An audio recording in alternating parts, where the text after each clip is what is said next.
Bom, como um bônus, eu vou colocar aqui um exemplo para servir de motivação para a gente estudar a questão dos vetores. Tá? Então, tem duas cargas inicialmente Q1 e Q2, esta e esta, tá? E elas são separadas por 40 centímetros. A uma distância de 10 centímetros dessa primeira carga, eu coloquei essa terceira, que tem um sinal negativo. Tá? E aqui acontece o quê? Como elas têm ambas as cargas, tanto esta quanto esta, elas têm sinal contrário à carga central, elas vão se atrair. Tá? Então é sempre interessante que você, num exercício de força elétrica, faça essa representação. Tá? Para você saber quem está se atraindo com quem ou quem está se repelindo. É comum a gente perguntar em exercício assim, qual a força elétrica resultante. E aí a gente vai ter que lembrar de uma coisa importante que são os vetores. Tá? O vetor, na física, ele é a representação de uma grandeza que possui módulo, direção e sentido. Tá? Então a gente chama de módulo o valor numérico. Tá? Então, no caso da nossa força, ela tem um valor ali estabelecido. 3 newtons, 4 newtons. Direção é, digamos assim, a orientação onde ela está. Tá? Orientação eu vou entender como horizontal, vertical, tá bom? E o sentido é para onde ela vai. Ela vai para a esquerda, para a direita, para cima, para baixo, tá? Então toda a grandeza vetorial tem que ser caracterizada através desses três pontos, dessas três informações, tá? Agora, quando se tratam de operações com vetores, eu posso ter assim praticamente quatro casos. Primeiro caso, os vetores apontam para o mesmo sentido, eles têm a mesma direção, tá? Então aqui são dois vetores na mesma direção, que é horizontal, e mesmo sentido. A gente pode entender que o início dele é na esquerda e o final à direita. Quando dois vetores são colocados no mesmo sentido, a força resultante é como se fosse a soma, como se eu colocasse esse vetor aqui e originasse um vetor resultante. Aqui eu faço a soma, certo? E agora, se o vetor fosse no sentido contrário? Da mesma forma, eu costumo exemplificar aqui como um cabo de guerra. Quem vence o cabo de guerra? Quem exerce mais força.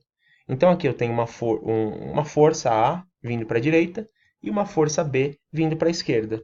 A força resultante aqui é a subtração das duas. Tá? Qual eu vou subtrair primeiro? Quem é maior? Nesse caso vai ser a A. Então vai ser A menos B.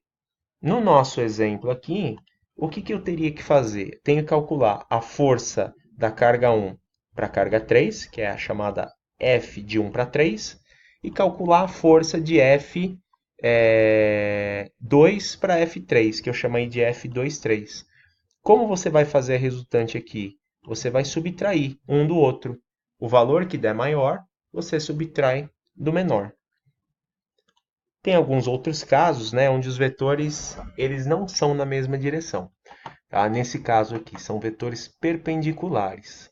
Então, para resolver esses vetores, eu teria que fazer uma projeção.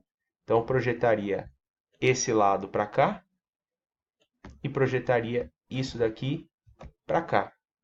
Tá? Vai formar um quadrado. Tá? E o que é resultante? É a linha que vai ligar a extremidade de um vetor com a extremidade de outro. Isso daqui é a diagonal de um quadrado. A diagonal você calcula através do teorema de Pitágoras. O caso extremamente particular, mega, hiper complicado é quando o ângulo ele não é de 90 graus, tá?